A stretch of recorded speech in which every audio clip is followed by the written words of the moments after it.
po si Ninita Andan Reyes, nakatira sa Piña Batang Pulilan, Bulacan. Ayun po talaga pinangarap ko, tindahan. Nung nagsimula po ako, 5,000. Nagtinda po ako, tapos umikot-ikot. Tapos kumalaunan, nagkaroon ng konting puhunan, nilagay ko po dito. Yun po, dumami na siya ng dumami.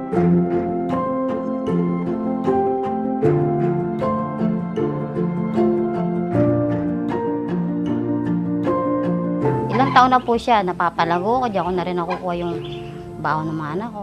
Nakakatulong po siya sa araw-araw. Nagsimula ako sa kapital na 5,000, unti-unti po, lumalago na po siya. Sa araw-araw po na yan, kumikita naman po. Naipapamili ko rin po. Angat po ako sa ibang tindahan, konti lang yung tubo lang po. Mas mababa pa po presyo po sa akin.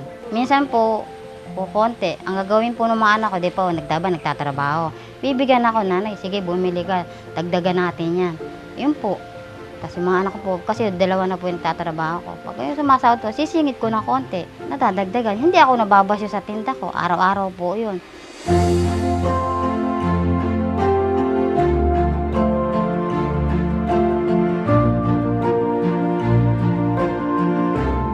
Talaga po sa pagtitinda, hindi po maiwasan na hindi ka magpautang. Magbigay sila ng petsa kung kailan sila magbabayad. Kasi kung ano lang kinikita ko, yun lang pinagkakasya ko sa araw-araw na pinamimili ko.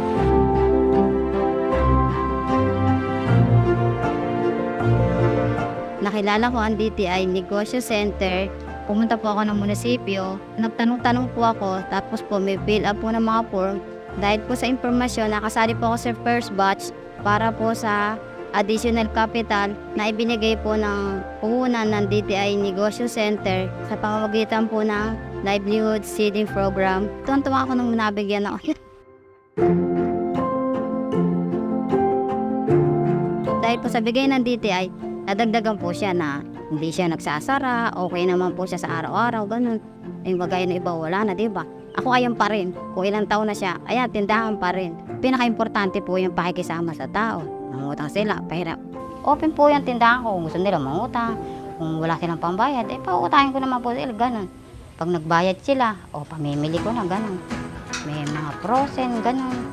Soft drinks, nauubos mo. Pagka naman uubos na uli siya, may pinagbila na, pamimili ko po uli yun, ganun. Ganun lang po ang aking buhay sa loob ng ilang taon. Ayan po, malaki na po yung mga anak ko.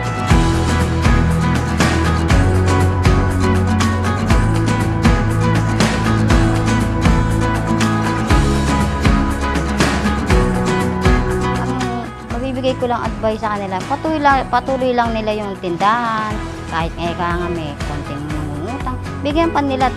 Yung iba naman lagi naman nangangailangan, di ba? Kailangan natin yan sa araw-araw. Kung ala sila, pautang, pag sa susunod ng mga araw, babayaran naman nila. Kung kayo magtitindahan, huwag masyadong suplada o kailangan mabait. Pero hindi naman lahat ibibigay natin sa kanila. Pag po tayo nagnenegosyo, mga pinagbibilang po natin, konting tago ho para mapaunlad po natin ang ating negosyo.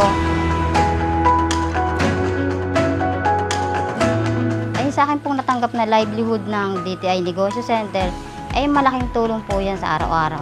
Natutuwa po ako, kahit kung ganyan lang mo siya, yung iba ho, talaga sa akin sila bumibili, ganun.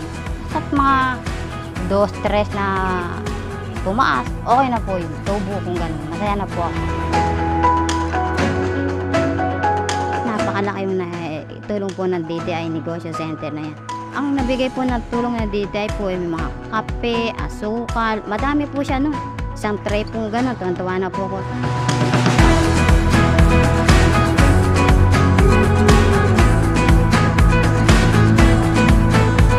Ang gusto ko sa susunod na mga taon, gusto ko madagdagan pa siya. Gusto kong mapalago, dumami, mas marami pa sa nakikita niyo, gusto ko mas marami pa siya.